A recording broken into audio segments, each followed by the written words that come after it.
Bonjour à tous et bienvenue dans ce nouvel épisode du podcast La justice et moi.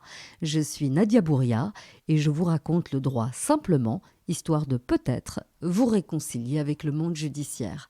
La question du jour, les avocats s'en mettent-ils plein les poches ? C'est une question volontairement provocatrice, mais il est vrai que beaucoup d'entre vous pensent que les avocats surfacturent, qu'ils ne sont pas dignes de confiance et qu'il vaudrait peut-être mieux ne pas faire appel à eux. Mais d'où vient cette méfiance presque viscérale ?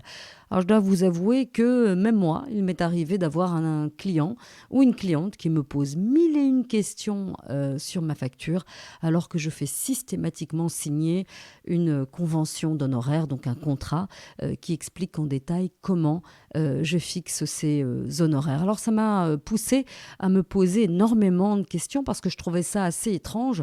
C'est vrai que quand vous faites appel à d'autres professionnels, je ne sais pas moi, un menuisier qui vient vous construire un meuble ou une cuisine, ou même quand vous vous rendez chez le géant suédois, vous trouvez normal de payer un certain prix.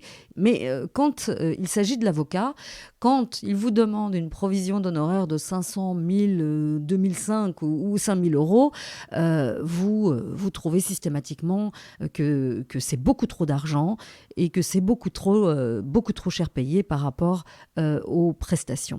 Comme je vous le disais, ça m'a poussé à réfléchir et j'en suis arrivée à la conclusion qu'en réalité, le justiciable ne comprend pas ce que font les avocats. Attention, je ne dis pas que les justiciables manquent de perspicacité, mais je pense sincèrement que c'est parce que nous, les avocats, nous n'expliquons pas, nous ne prenons pas le temps d'expliquer notre métier, nous n'expliquons pas ce que nous faisons. Et donc, dans cet épisode, je vais vous parler des différentes prestations de l'avocat, de la façon dont il peut fixer ses honoraires et de son statut.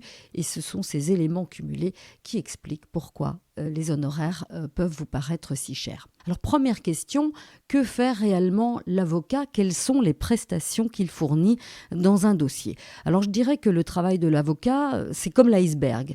Il y a la partie que l'on voit, la partie visible, et il y en a une autre, plus importante, qui ne se voit pas, et ce n'est pas parce qu'elle est invisible qu'elle ne doit pas être payée.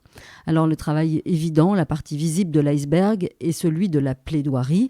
Vous allez à l'audience et vous voyez, vous entendez votre avocat défendre votre dossier devant le tribunal.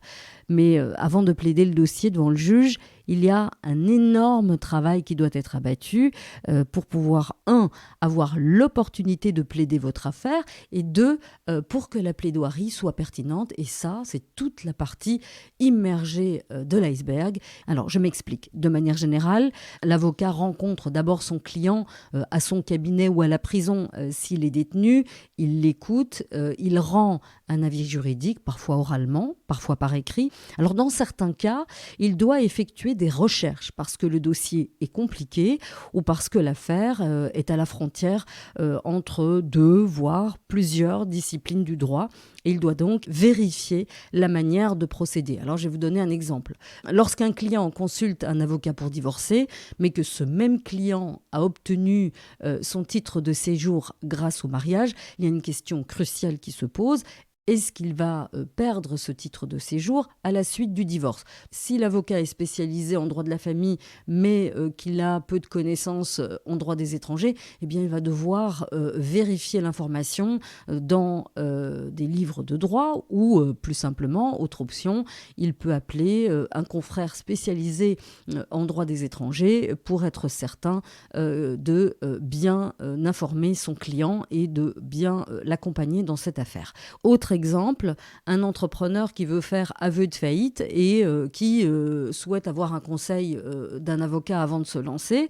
Et lors de la conversation, l'avocat se rend compte que l'entrepreneur a confondu chiffre d'affaires et salaire net. Là, il y a une sonnette d'alarme qui retentit dans l'esprit de l'avocat et il va demander tous les documents utiles liés à cette entreprise, y compris la comptabilité, et il va l'analyser pour pouvoir ensuite donner une information complète sur les risques de poursuite pour fraude auxquels le client pourrait être confronté.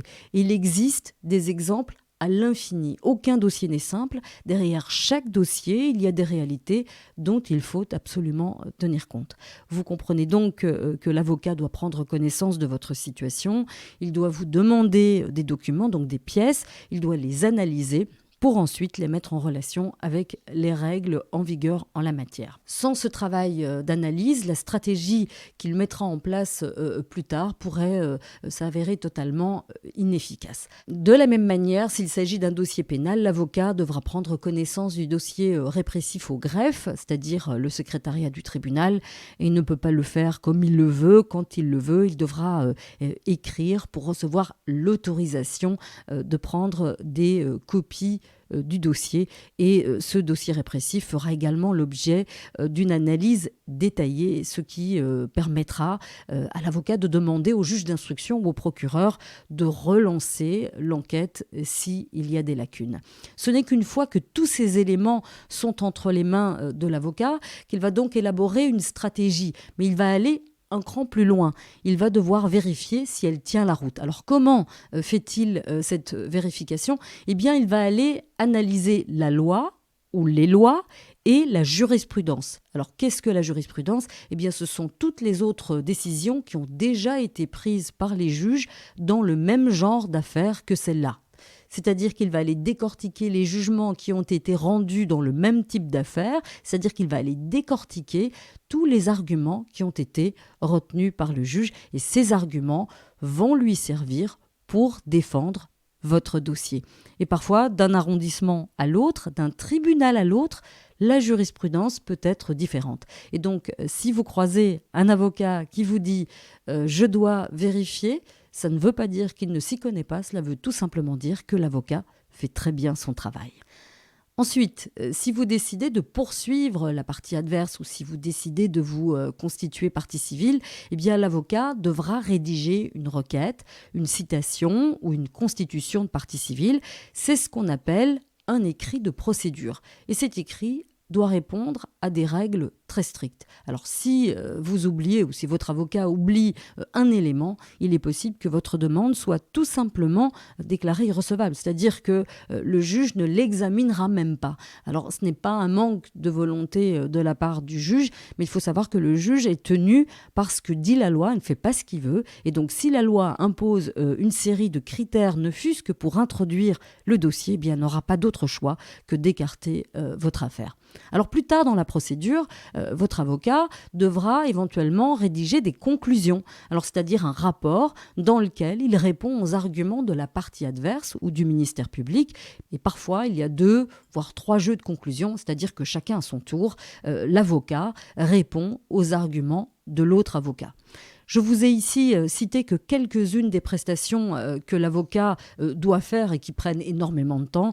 Je vous passe les nombreux mails, courriers ou les coups de fil que l'avocat passe à la partie adverse pour faire avancer le dossier, ou les coups de fil qu'il vous passe à vous, son client, lorsqu'il y a un rebondissement, un élément nouveau dans le dossier et qu'il faut intégrer dans la procédure. Alors, par exemple, si il traite d'un dossier de garde d'enfants, si tout d'un coup votre ex-conjoint déménage à l'autre bout du pays sans vous avertir, eh bien c'est une situation qui nécessite que l'avocat soit informé rapidement et qui va lui demander d'intervenir pour limiter les conséquences négatives pour vous. Bref, l'avocat travaille beaucoup sur votre dossier pour vous assurer la meilleure défense qui soit. C'est donc cette partie invisible de l'iceberg qui coûte assez cher en réalité. La question suivante, comment l'avocat compte-t-il ses honoraires ? Il peut le faire de différentes façons. Il y a en réalité 3 grands modèles. Il y a tout d'abord le forfait. Alors comme son nom l'indique, il s'agit d'une somme unique à payer. Alors attention à bien vous faire préciser dès le départ quelles prestations sont comprises dans ce forfait. Cela vous évitera bien entendu des surprises si le dossier s'avère plus complexe qu'envisagé au départ. Il y a ensuite le tarif horaire. L'avocat compte tout simplement ses heures. Alors en pratique, soit il déclenche un chrono lorsqu'il commence une tâche et il l'arrête lorsqu'il a terminé. Il va ensuite multiplier les minutes ou les heures obtenues par son tarif. Donc par exemple, 1 heure fois 150, 250, parfois 500 € en fonction de la spécialité de l'avocat. Ou alors, il va déterminer à l'avance que pour telle ou telle tâche, il comptabilisera X heures pour l'accomplir et donc il multipliera ce nombre X d'heures par son tarif horaire. Enfin, il y a le success fee.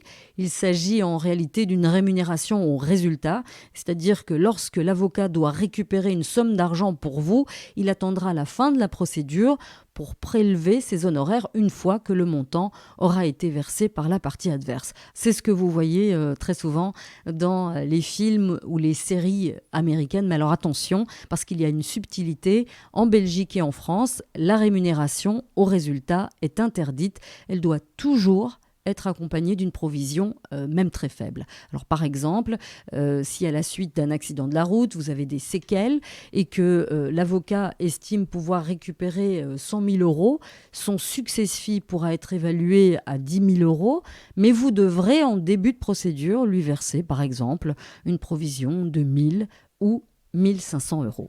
Je vous ai déjà expliqué dans l'épisode précédent que l'avocat est libre de fixer ses honoraires.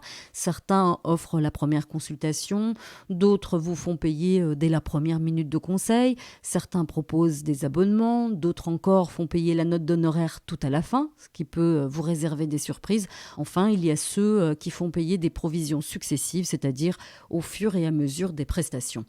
Et bien sûr, si l'avocat dispose d'un magnifique cabinet dans le quartier le plus huppé de votre ville, qu'il travaille avec une armée de secrétaires et de collaborateurs, il aura très certainement un tarif bien supérieur à celui d'un avocat qui travaille seul ou dans un cabinet plus petit. Et cela s'explique parce que ses charges fixes, ses charges de base seront nettement supérieur. Voilà, vous savez à peu près tout ce que vous devez savoir sur la manière dont l'avocat peut fixer ses honoraires. Mais attention, ça ne veut pas dire que vous devez vous abstenir de poser des questions. Au contraire, si vous ne comprenez pas pourquoi une facture vous est réclamée, n'hésitez pas à demander la liste de ses prestations et la manière dont elles ont été comptabilisées.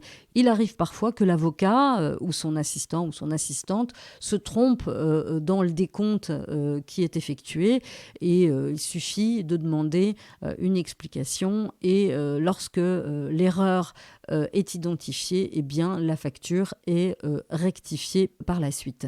Si vous avez des difficultés à payer les honoraires de l'avocat, surtout ne faites pas la politique de l'autruche. Une conversation honnête et polie permet parfois un geste de la part de l'avocat s'il se rend compte que vous avez de réelles difficultés. Donc ne restez pas dans votre coin, informez l'avocat de votre situation pour qu'il puisse mettre en place par exemple un paiement fractionné ou reporter le paiement à une période ultérieure lorsque vous aurez un petit peu plus d'argent. Enfin, si malgré les explications que l'avocat vous donne, vous estimez qu'il a explosé les compteurs, qu'il a retenu des prestations qui n'ont jamais existé ou que le montant facturé ne correspond pas à ce qui avait été décidé ensemble préalablement, bien dans ce cas-là, adressez-vous au bâtonnier. Alors le bâtonnier est une sorte de super chef des avocats. Il y en a un dans chaque barreau et il est compétent pour recevoir vos plaintes concernant un avocat, y compris les litiges concernant les honoraires. Le troisième élément dont j'avais envie de vous parler, c'est le statut de l'avocat. C'est donc une profession libérale. L'avocat ne reçoit aucun autre salaire que l'argent versé par ses clients. Les montants que vous payez à votre avocat permettent de payer ses cotisations sociales, les cotisations à son organisme professionnel, c'est-à-dire le barreau, la TVA, le loyer de son cabinet, les différentes fournitures, la connexion Internet, l'électricité, ses déplacements vers les audiences ou son cabinet, les différentes assurances et autres taxes, et ce n'est qu'après qu'il pourra prélever son salaire. Donc à la louche, dites-vous bien que plus de 50% de ce que vous payez à votre avocat sert en réalité à payer ses charges fixes. Ce n'est qu'ensuite qu'il prélève ce qui peut être considéré comme sa rémunération. Voilà, vous savez tout. Vous savez pourquoi les honoraires des avocats peuvent vous paraître parfois un peu élevés. Merci de m'avoir écouté jusqu'au bout. Si l'épisode vous a plu, n'hésitez pas à le noter ou à laisser un commentaire sur votre application podcast préférée. Et je vous dis à très bientôt.